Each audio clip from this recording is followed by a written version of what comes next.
얼마 전 정년퇴직을 한 김 선생님에게 오랜 회사 동료의 결혼 청첩장이 도착했습니다. 예전 같으면 당연히 참석했을 텐데 이번엔 다르더군요. 청첩장을 보는 순간 복잡한 감정이 밀려왔습니다. 굳이 내가 가야 할까? 이런 생각이 드는 자신이 야박해 보이기도 하고 한편으로는 솔직한 마음이기도 했습니다. 교통비며 축의금까지 계산해 보니 10만 원은 좋게 나가겠더군요. 하루 종일 낯선 사람들 틈에서 어색하게 서 있어야 한다는 것도 부담스럽고요. 여러분도 이런 경험 있으시죠? 은퇴 후 갑자기 무거워진 경조사의 무게를 말입니다. 최근 조사에 따르면 우리나라 60대 은퇴자들은 연평균 경조사비로 무려 150만 원 가까이 지출하고 있습니다. 결혼식에는 연간 평균 12회, 장례식에는 6회 정도 참석한다고 하니 한 달에 한 번꼴로 경조사가 있는 셈이죠. 대기업에서 35년간 근무하다 은퇴한 박 과장님의 이야기를 들어보겠습니다. 현역 시절에는 부장님이나 임원들 경조사만 챙겨도 한 달에 몇 번씩 나가곤 했어요. 그때는 회사에서 화환도 보내주고 부서원들과 함께 축의금도 모아서 내니까 크게 부담스럽지 않았거든요. 그런데 은퇴하고 나니 상황이 완전히 달라졌더라고요. 박 과장님은 얼마 전 딸의 결혼을 치렀는데 정작 와준 사람은 가족과 정말 가까운 몇몇 지인들 뿐이었다고 합니다. 그동안 제가 챙겨준 사람들 연락처를 쭉 뒤져봤어요. 100명도 넘게 청첩장을 돌렸는데 실제로 온 사람은 30명도 안 되더라고요. 그때 깨달았죠. 아, 내가 그동안 착각하고 살았구나. 특히 충격적이었던 건 평소 가깝다고 생각했던 후배의 반응이었습니다. 과장님, 요즘 경조사가 너무 많아서요. 마음만 받아주세요 라는 문자 한 통으로 끝이었다고 하네요. 은퇴 후 경조사가 부담스러운 이유는 명확합니다.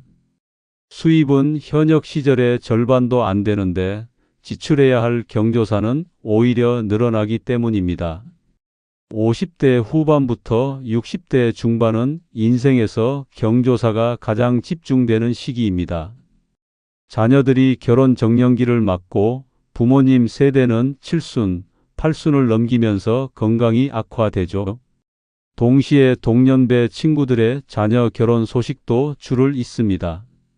문제는 이 시기가 대부분 은퇴 직후와 겹친다는 점입니다. 국내 직장인 평균 퇴직 연령이 52세 전후인 현실에서 막상 경조사비가 필요한 시점에는 정규 수입이 끊어진 상태인 거죠. 한 은퇴자는 이렇게 토로했습니다. 현역 때는 경조사비를 미래를 위한 투자라고 생각했어요. 나중에 내일이 있을 때 돌려받을 수 있다고 여겼거든요.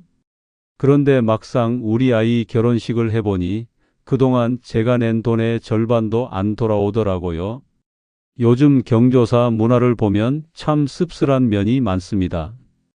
예전처럼 진심으로 축하하고 위로하는 마음보다는 의무적으로 참석해서 축의금만 전달하고 오는 경우가 대부분이죠. 결혼식장에 가보면 이런 광경을 쉽게 볼 수 있습니다. 신랑 신부가 입장하기 전에 축의금을 내고 혼주와 인사만 나눈 뒤 식사만 하고 나오는 하객들 말입니다. 정작 중요한 결혼 예식은 구경도 하지 않고요. 이런 현상이 생긴 이유는 뭘까요? 바로 경조사가 인간관계 유지를 위한 의무로 변질되었기 때문입니다.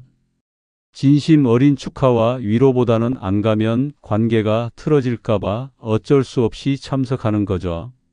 특히 은퇴자들에게는 이런 부담이 더욱 큽니다. 현역 시절 인맥을 유지하려면 경조사를 소홀히 할 수 없다고 생각하기 때문입니다. 하지만 정작 자신의 경조사에서는 그런 기대가 무너지는 경우가 대부분이죠. 은퇴 후 인간관계는 예상보다 훨씬 빨리 변합니다. 정승집계가 죽으면 정승집 문지방이 닳도록 조문객이 몰려들지만 정승이 죽으면 개 한 마리 얼씬하지 않는다는 속담이 딱 맞는 상황이죠. 직장에서의 권력과 영향력이 사라지면 그동안 형성했던 인간관계도 자연스럽게 소원해집니다. 현역 시절 과장님, 부장님이라며 줄을 서던 사람들이 은퇴 후에는 연락조차 하지 않는 경우가 허다합니다. 이런 현실을 받아들이기 어려워하는 은퇴자들이 많습니다. 그동안 자신이 쌓아온 인간관계가 얼마나 허상이었는지 깨닫게 되는 순간이 너무 충격적이기 때문이죠. 하지만 이것이 냉혹한 현실입니다. 이해관계로 맺어진 인연은 그 관계가 끝나면 자연스럽게 소멸됩니다. 진정한 인연만이 은퇴 후에도 이어지는 법이죠. 많은 사람들이 경조사비를 나중을 위한 투자라고 생각합니다. 지금 내가 다른 사람의 경조사를 챙겨주면 나중에 내일이 있을 때 그만큼 돌려받을 수 있다고 믿는 거죠. 하지만 현실은 다릅니다. 평생 내가 지출한 경조사비와 받은 경조사비를 계산해 보면 받은 것이 훨씬 적은 경우가 대부분입니다. 특히 은퇴자의 경우 이런 현상이 더욱 두드러집니다. 왜 그럴까요? 첫째, 은퇴 후에는 새로운 인맥 형성이 어렵기 때문입니다.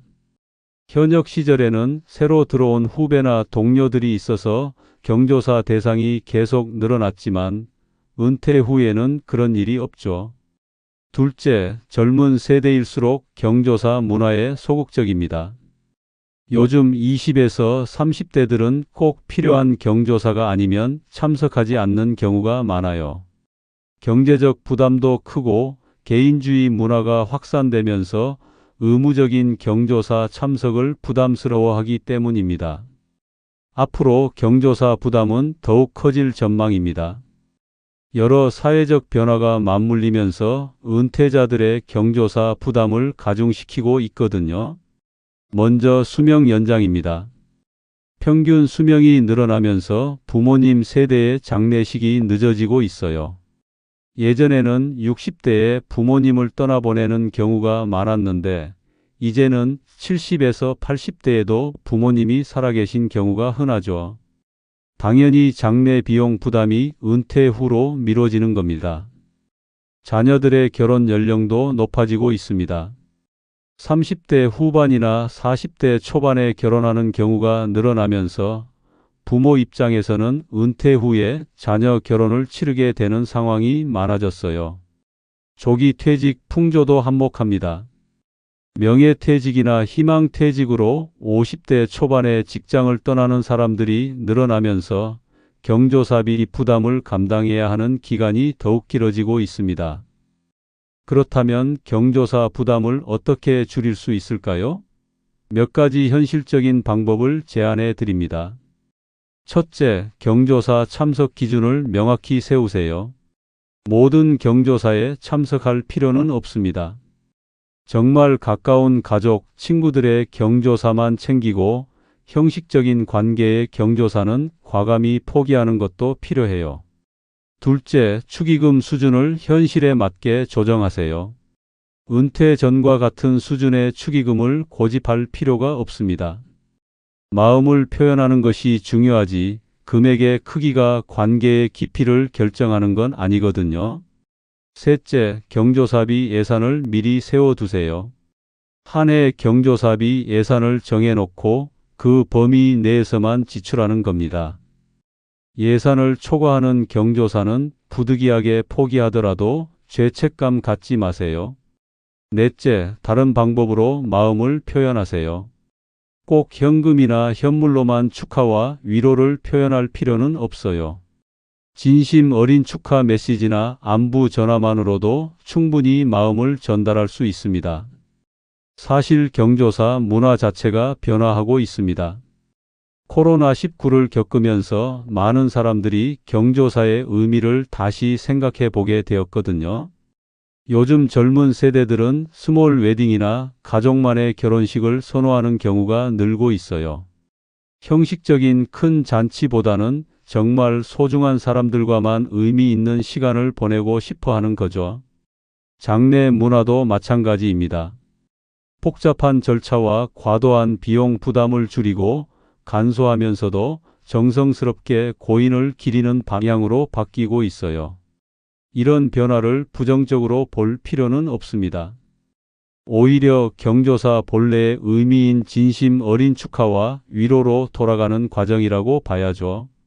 나이가 들수록 혼자 있는 시간이 편해지는 것은 자연스러운 현상입니다. 젊을 때는 많은 사람들과 어울리는 것이 즐거웠지만 이제는 진정한 내면의 평화를 추구하게 되죠. 경조사를 피하게 되는 것도 같은 맥락입니다. 형식적이고 의무적인 만남보다는 정말 의미 있는 관계에 집중하고 싶어 하는 거예요. 이런 변화를 부끄러워하거나 죄책감 느낄 필요 없습니다. 인생의 후반부에는 삶의 우선순위가 달라지는 것이 당연해요. 나 자신을 위한 시간을 더 소중히 여기게 되는 것도 자연스러운 일이고요. 정말 소중한 인연은 경조사 참석 여부로 판가름 나지 않습니다. 진심으로 나를 아끼고 사랑하는 사람이라면 내가 경조사에 참석하지 못하더라도 이해해 줄 거예요. 반대로 경조사에 오지 않았다고 서운해하거나 관계를 끊어버리는 사람이라면 애초에 진정한 인연이 아니었던 겁니다. 그런 관계는 자연스럽게 정리되는 것이 오히려 좋은 일이죠. 인생의 후반기에는 관계의 질이 양보다 중요합니다. 100명의 피상적인 지인보다는 10명의 진정한 친구가 훨씬 소중한 법이에요. 은퇴 후에는 그동안 남을 위해 쓰던 시간과 에너지를 나 자신을 위해 사용할 때입니다.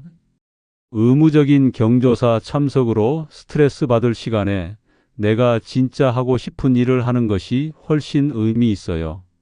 오랫동안 미뤄왔던 취미생활을 시작해 보세요. 가보고 싶었던 여행지에 다녀오는 것도 좋고요. 새로운 사람들과 새로운 인연을 만들어가는 것도 즐거운 일입니다. 혼자만의 시간을 즐기는 법을 배우는 것도 중요해요. 조용한 카페에서 책을 읽거나 공원을 산책하면서 자연을 만끽하는 시간들이 진정한 휴식이 되어줄 거예요. 60대의 경조사 기피 현상은 단순히 부담을 피하려는 것이 아닙니다. 인생의 새로운 단계에서 진정으로 중요한 것이 무엇인지 깨닫게 되는 과정이에요. 형식적인 관계에 얽매이지 말고 내가 진짜 소중히 여기는 가치에 집중하세요.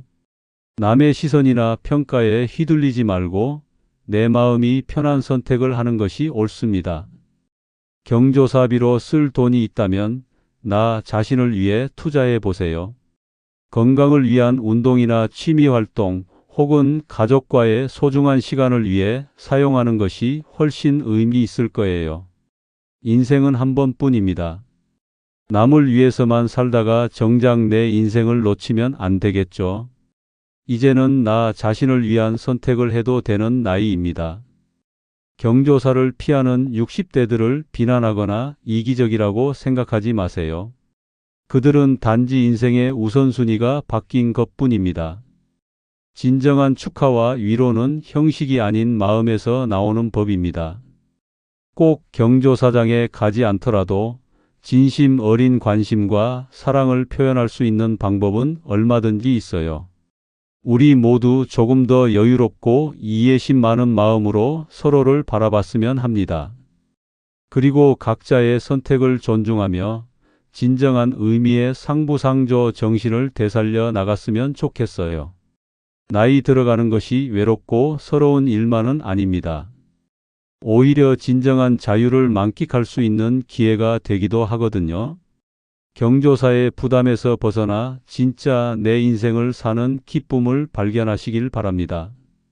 오늘 이야기가 도움이 되셨다면 구독, 좋아요, 알림 설정 부탁드립니다. 여러분의 행복한 노후를 늘 응원하겠습니다. 감사합니다.